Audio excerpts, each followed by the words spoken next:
here on Overtime with the anchor of CNN's The Source with Kaitlan Collins. Kaitlan Collins.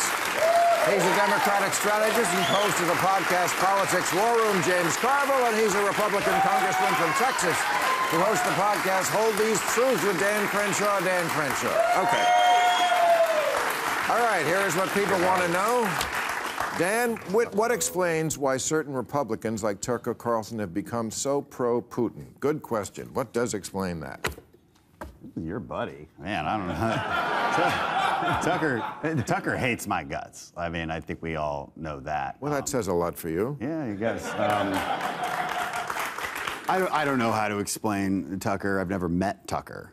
Never even spoken with him. He just trashes me because I think it's a bad idea if Russia wins a land war in Europe. And I would remind everybody, I know this is getting serious, but I would remind everybody, if you don't stop Russia there, right, and we're spending maybe 5 to 10% of our GDP, defense spending just on supporting Ukraine so they can fight their own battles.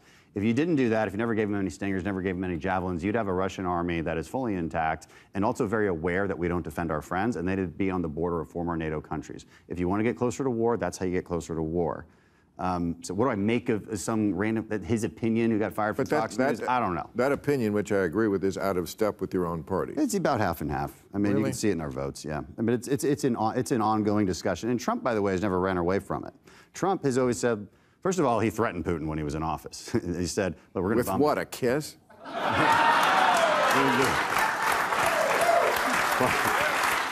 In a culture like Russia's, that would be a threat. Right. But no, he said, purportedly said, "I'm going to bomb the shit out of Moscow if you invade Ukraine." In any case, we know he didn't invade Ukraine while he was president. He increased the lethal aid to Ukraine by a lot, actually.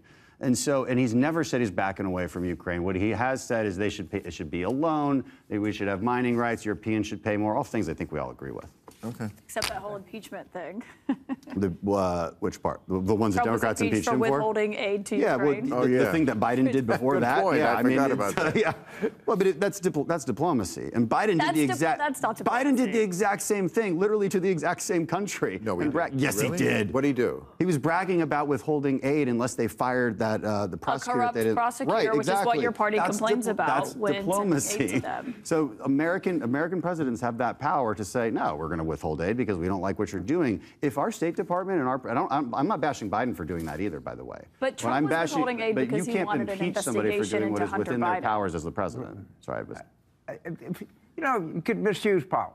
And he was saying if you don't, it was congressionally authorized, I think it was $4 million authorization.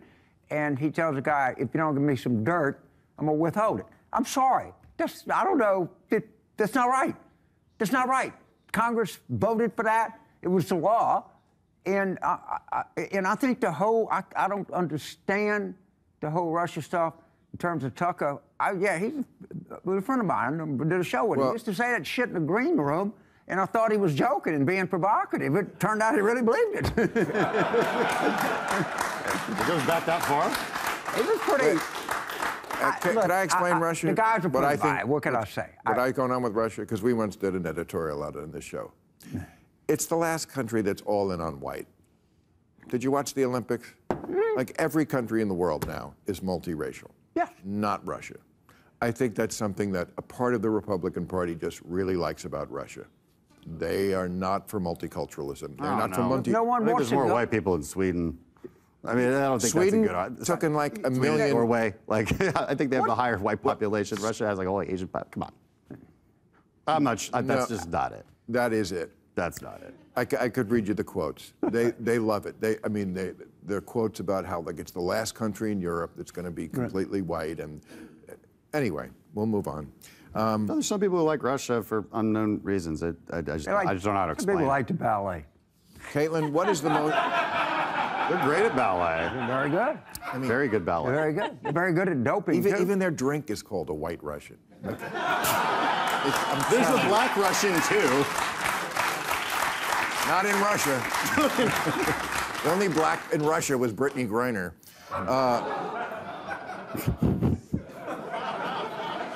What is the most pressing question, Kaitlan, you would ask VP Harris if you had the chance? Ooh.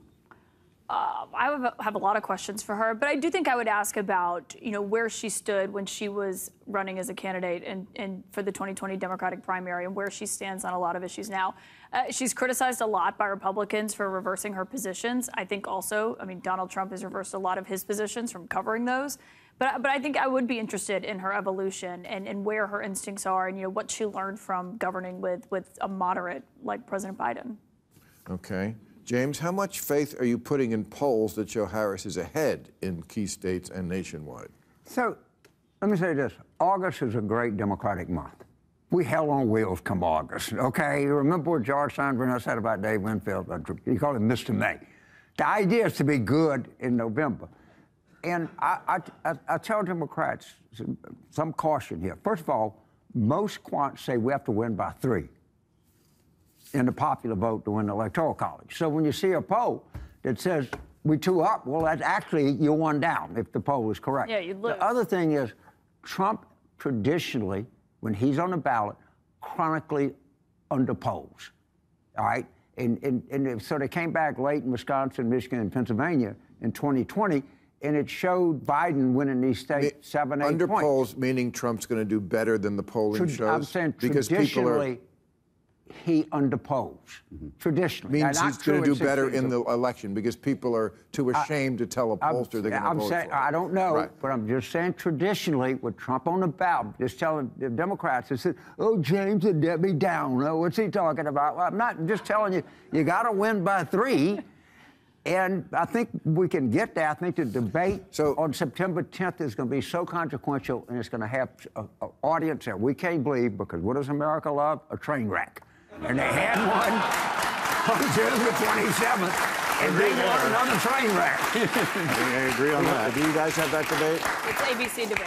ABC debate. If it happens, I still think it's an open question of really? whether or not it happens. Trump's going to go. He's got to. You think Trump is going to pull out? I think Trump is nervous about it. I think I talked to a lot of sources in his world. I think he has really struggled with it. It's not just a narrative or a talking point from Democrats. He really has struggled with how to combat her. And I think going into that debate, he does not really want to do it. I think it's difficult, if not impossible, for him to pull out because his campaign manager had cards printed that said anywhere, anytime, any place for President Biden, and it would look weak. But I don't think he's looking forward to it at this point. No. I think the specter of September 18th is driving him crazy. He's going to have to sit in that courtroom, and that judge is going to lecture him. Now, I don't know if he's going to have jail time, but there's going to be some imposition on his liberty. I don't know what it is, and those judges have sentencing options that are multitudinous. They can do a lot of different creative things. But he knows that's coming. He knows September 10th is coming. There's no way that he can get out of it, Kaitlan. I don't think. I mean, I would be happy if he did, but he kind of needs to debate now. He needs it as much as she does. Right, he does. And so instinctively, the candidate that doesn't want to debate is the one that doesn't need it. The one that needs it wants to debate. So we'll make a friendly bet. I think it goes off. He's going to shit the bed. He's got it. You know this. I mean, he does not do well with women. Look, he just does. I would, whether he does the debate or not, I don't know. I'm not a political pundit trying to analyze this stuff. But I do know that it's a very easy debate to win. So all you have to say is, look, you had 4 years, I had 4 years. When I was president, and when you were president, here's the differences. Gas prices are up 50% when you're vice president. Electricity prices up 30%. Grocery up 22%. The list keeps going. Taxes were lower under Trump. They raised them under Biden and Harris. Regulations were lower under Trump. They raised them under Biden and Harris. Immigration numbers way down. They actually tried to stop the problem. Record numbers under Biden and Harris. This is a very easy debate to win because on the metrics, it's very easy to show side by side. Okay, but that's what his campaign wants him to say. But Donald Trump it's not a campaign where you just give him his talking points and he goes out there and delivers them. Yeah. I mean, Donald Trump is his own biggest impediment. His own campaign will tell you that. I mean, he's questioning whether or not her race and whether or not she's actually black at an event with black journalists. It's stuff like that his campaign is, watching in real time and knowing he's their own biggest liability. And also, if I may say,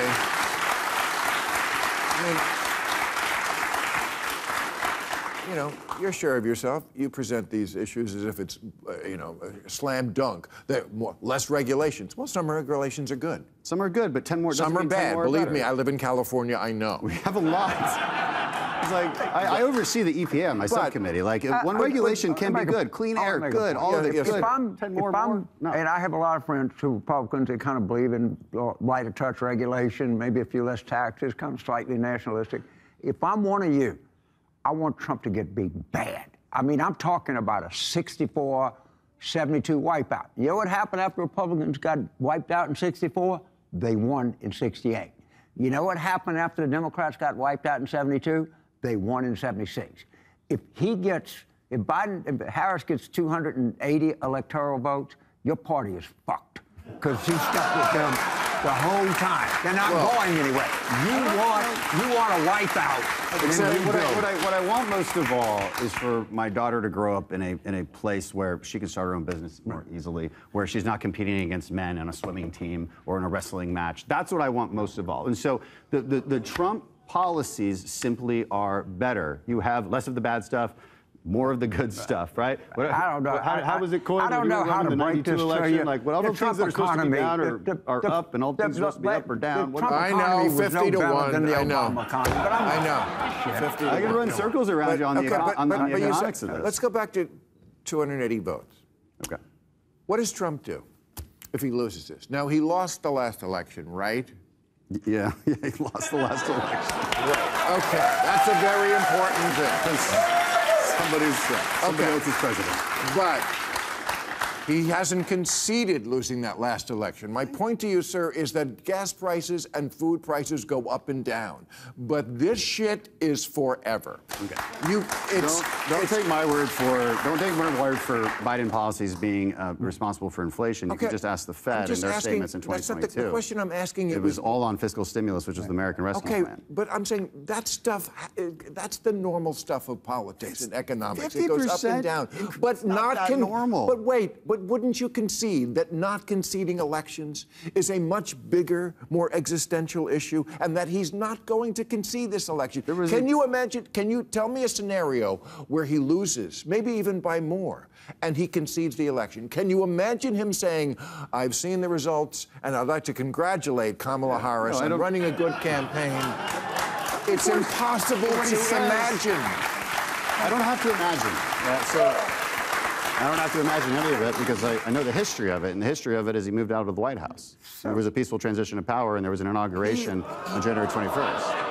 He tried everything not to do that. They tried to do the same unconstitutional process that Democrats did in the last three elections when Republicans won. The Democrats sent fake electors. The Democrats pressured the Justice Department. The Democrats went to court and got laughed out of it. No, that never happened in any other election. You're talking about utilizing the legal process.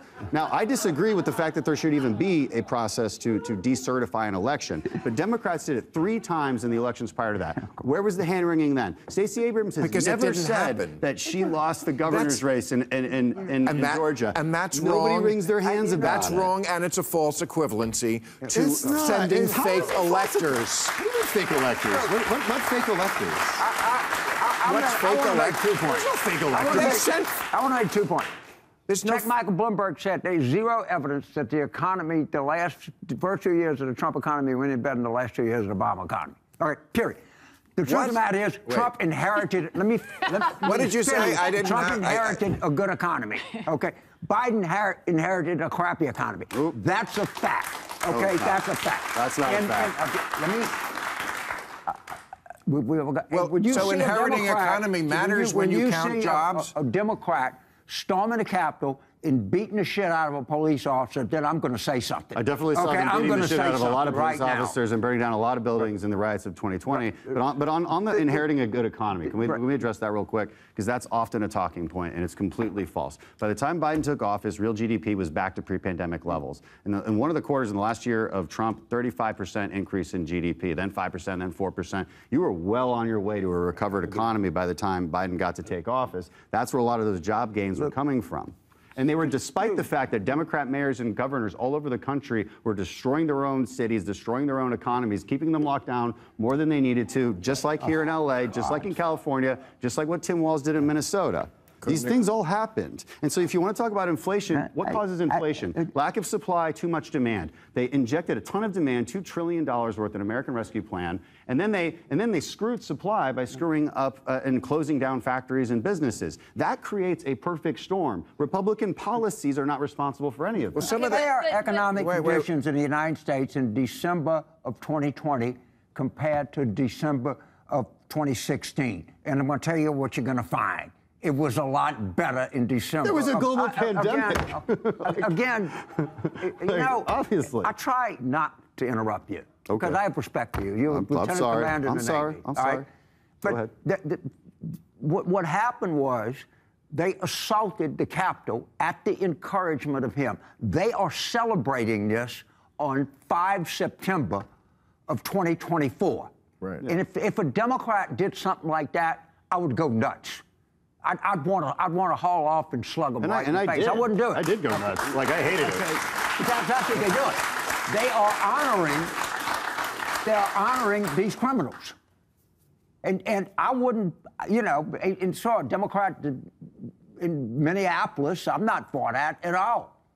And by the way, you know, look what happened. And so you got to admit though that people go ahead. Again, these were people that assaulted the Capitol. They were trying to hang people. But also to act like what Democrats have done before, which is often something that Republicans, when we have them on my show, say when we talk about January 6th and the fake electors and Trump refusing to admit that he lost the election. There was barely a peaceful transfer of power. They actually wouldn't even allow them to move forward with getting federal funding to start the transition for weeks. I remember it was because we found out about a little-known position that no one in the federal government even really knew much about because of that. But also, the difference then is Joe Biden went and certified the election. He was the vice president then, and he certified Donald Trump's election and so did Mike there Pence. was not a massive. Because Mike Pence was pressured not to by Donald Trump. The entire process of certification is bullshit. It's unconstitutional. Democrats opened this door. Republicans ran through it. Congress, I'm hearing boos in the audience. The Constitution, yes, they did. 3 elections in a row. You cannot compare those. I can, because they're going through what they deem to be a legal process. I think it's illegal, no matter which party does it. Because there's nowhere in the Constitution that says Congress gets to certify the election. They don't even use that word. This is based on an old 1886 law from the Reconstruction era. It's for a very different situation. We need to get rid of that entire process. We need to have a full page 1 rewrite of the Constitution. Not that there aren't some great things in it. We have the oldest Constitution in the world. Right, and some of it is ridiculous. I live in a state with 40 million people, and I get 2 senators, and the Dakota Territory gets 4. All right, we got to go. Thank you very much, everybody.